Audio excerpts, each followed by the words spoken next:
here we are leaving the camp. This has to be one of the best bush camps in Australia. It's just fantastic. The facilities are really nice. The toilets, camp kitchen. If you're camping, it's perfect. So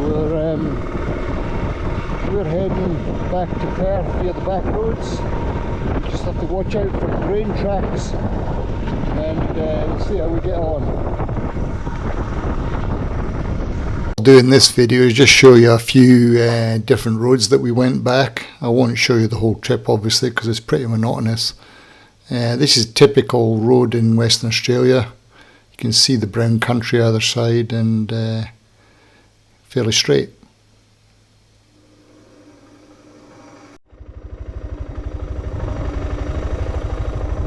I think Bruce is moving a lizard off the road. There was a blue tongue lizard on the road, and Bruce likes to move it off.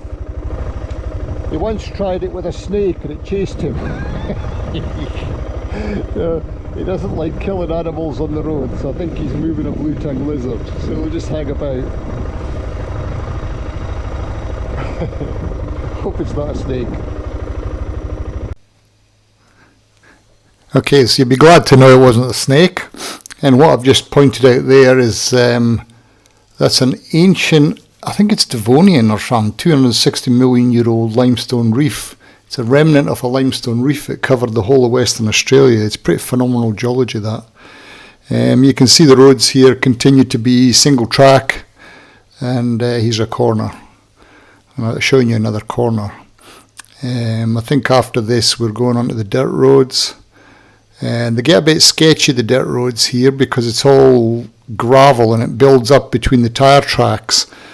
I had a few dodgy moments where the bike got between two tracks and you start to get the wobbles up. It changes a little bit. You get light sand, dark sand. You can see here we're going through a floodplain. Again, this is this ancient river system that crosses the country, or crosses south-western Australia here. So it's fairly sandy through here, and then you get to the floodplain. You can see here how it's all salt either side, and they've made the floodplain some tarmac to keep it from eroding away.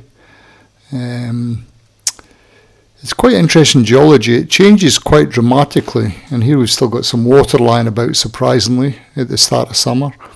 And then bang, you're into the red dirt again. And again, it gets pretty slippy. You wouldn't want to be going through this stuff if it was wet, I can tell you that. And then across into another salt flat or a floodplain. And then just continuing on. You can see there how it goes dark and light, the soil as it gets. It must be a little bit wet from we've had some recent rains, so that's I presume why the water's lying about. But the road surface changes, not dramatically, but it changes as you're going along. So you go sandy, the deep red, the loose pea gravel as it's called, and again another salt pan. You get these big salt pans that are created. They're big round things with salt, basically, as the water evaporates. And now we're getting into some interesting countries. You start to get into some low-lying areas. It's damp enough to get the trees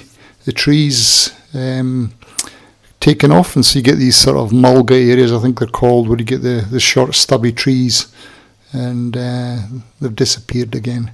So you go in and out of quite varied flora as you travel across Western Australia. It's a big country. It can take you a long time to traverse the whole state. And again, here we're going into some, you can see here the trees on the right. This will be a bit damper, this area, and it gets quite forested and quite pleasant actually.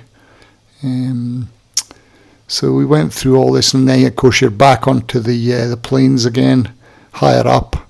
So we basically dropped down, and now we're higher up, and you can see there the view, and it's getting pretty dry for the state. Beginning of summer here, so it does get hot and dry out here in the summer. And then we hit Beverley. So Beverley's a lovely little town. We stop here for a coffee, and then back on the bikes and back to Perth.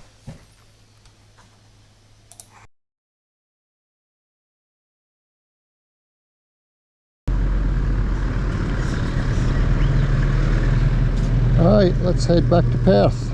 That way, I presume.